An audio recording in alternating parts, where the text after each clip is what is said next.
In today's video, I'm going to teach you how to add sticky note in Miro. First, open your Miro board. From your dashboard, click the board where you want to add sticky notes. It helps to double check you're in the right project and that you have edit access, so everything you add is saved to the correct place. Give the board a second to load so all tools are ready. Next, look to the left side of your screen for the main toolbar. Find the sticky note icon.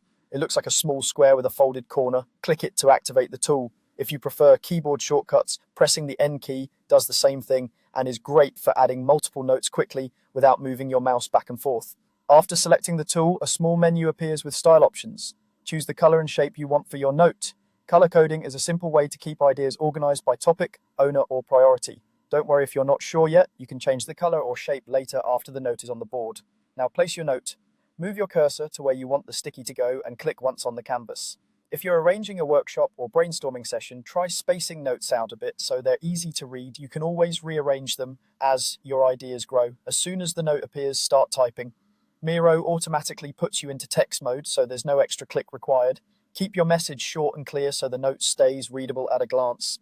If you need to pause, your text is saved as you go, and you can click outside the note to continue working on the board. Finally, adjust the size or position as needed. Hover over the sticky and drag a corner to make it bigger or smaller.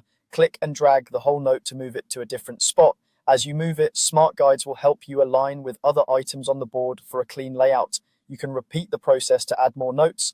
And remember, tapping N again instantly readies the next one. That's all there is to it. Open your board, pick the sticky note tool, choose a style, click to place, type your text, then resize or move as needed. With these steps, you'll be capturing ideas in Miro quickly and clearly.